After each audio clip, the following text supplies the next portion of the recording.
TV पर रामायण देखकर रावण मतलब अरविंद त्रिवेदी बहुत भावुक हुए। क्या? तुझे कैसे पता? हेलो ऐप से देख, ये है हेलो ऐप। जैसे ही आप हेलो ऐप डाउनलोड करते हो, ऊपर सर्च बार में हेलो ट्रेंड्स मिलेगा, जिसमें सभी ट्रेंडिंग न्यूज, वीडियोस, आर्टिकल्स मिलेंगे। उससे आप डे टू डे इन्फॉर्मेशन से अपडेट रख सकते हैं। ये तो बहुत अच्छा ऐप है। मैं अभी डाउनलोड करके खुद को अपडेट करती हूँ। कामकाजी बहू। रवीना के 2 बच्चे थे। वो एक बड़ी कंपनी में काम करती थी। उसके ऑफिस जाने के बाद उसकी सास उसके बच्चों को संभाला करती, लेकिन रवीना को इसकी कोई कदर नहीं थी। एक दिन रवीना अपनी माँ से फोन पर कहती है, मम्मी क्या बताऊं, मेरी सास तो बिल्कुल अच्छी नहीं है। वो समझती नहीं है कि मुझे कितना काम करना पड़ता है। एक तो ऑफिस तक का लंबा सफर और फिर 9 घंटे लगातार काम। बैठे बैठे तो मेरी पीठ अकड़ जाती है। खुद तो सारा दिन घर में मजे करती है, जब मन करा सोए, जब मन किया खाए। तभी उसकी सास वहाँ आ जाती है। अच्छा माँ, मैं बाद में आपको फोन करती हूँ। जी मम्मी जी, कोई काम है क्या आपको? क्या हुआ? रवीना बहू, सारा दिन तो तू ऑफिस के मजे लेती है, लेकिन यहाँ ये बच्चे मुझे आराम भी नहीं करने देते। मेरी तो तबीयत खराब हो रही है। तो आपको लगता है कि मैं दफ्तर में मौज करती हूँ? आपको क्या समझाऊं, छोड़िए। माँ, काम करना भी जरूरी है। मजबूरी नहीं होती तो मैं खुद ही अपने बच्चों को देख लेती। अब आज तो छुट्टी है ना, आज तो कम से कम घर का काम कर ले। बहू काम शुरू करती है। बच्चे के साथ काम करना उसके लिए असंभव हो जाता है।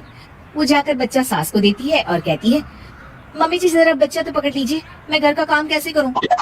जैसे मैं करती हूँ रोज बच्चे के साथ। तुझे बताऊं तो तू सोचती है कि कोई बड़ा काम तो है नहीं, बच्चा तो सोता रहता है। अब देख लिया। खैर, बस मैं यही तुझे समझाना चाहती थी। ला, बच्चा मुझे दे और काम कर। बहू मुंह बनाकर वहाँ से चली जाती है। वो मन में सोचती है, बात तो सही है, बच्चे के साथ घर का काम करना असंभव है। वो किसी तरह काम करती है और अगले दिन ऑफिस के लिए निकल जाती है। ऑफिस में उसकी सहेली उससे कहती है, यार तू तो बड़ी लकी है, तुझे तेरी सास खाना बना कर देती है, बच्चे भी देखती है और तुझे किसी बात की चिंता भी नहीं होने देती। अरे क्या लकी, बदले में मैं उन्हें पूरी कमाई जो दे देती हूँ और अपने बच्चे से दूर रहती हूँ। वो अलग, हर किसी को ना दूसरे की प्लेट में ज्यादा घी दिखता है। जा अपना काम कर। अरे फिर भी ये तो है, यहाँ हमारे बच्चे को मैं क्रैश में छोड़ती हूँ, हर पल डर लगा रहता है कि क्या कर रहा होगा। खैर चल, मुझे क्या। बहू घर आती है तो देखती है कि उसकी सास उसके बच्चे को बड़े ही प्यार से खिला रही होती है। वो माँ को देखकर खुश हो जाता है। बहू मन में सोचती है कि बात तो सही है, सासू माँ सारा दिन काम करती है, मैं ऑफिस से आकर भी काम नहीं करती हूँ।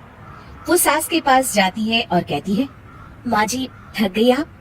और क्या, सारा दिन चक्कर घीनी की तरह पूरे घर में घूमती रहती हूँ और अब उम्र भी नहीं रही। लेकिन चल तू बता, क्या हुआ, कुछ काम है क्या? बहू कुछ नहीं कहती, मुस्कुराकर वहाँ से चली जाती है। लेकिन अगले दिन सुबह सुबह बहू सास से पहले उठकर उन्हें चाय देती है।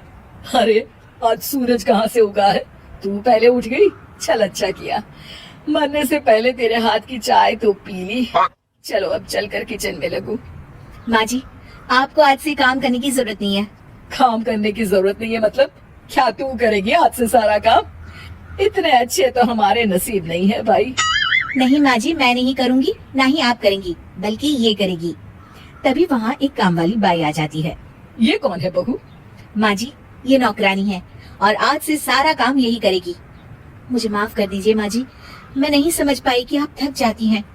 आज से आप सिर्फ आराम करिए और मुन्ने के साथ खेलिए। और सास बहू बच्चे के साथ खेलने लग जाते हैं।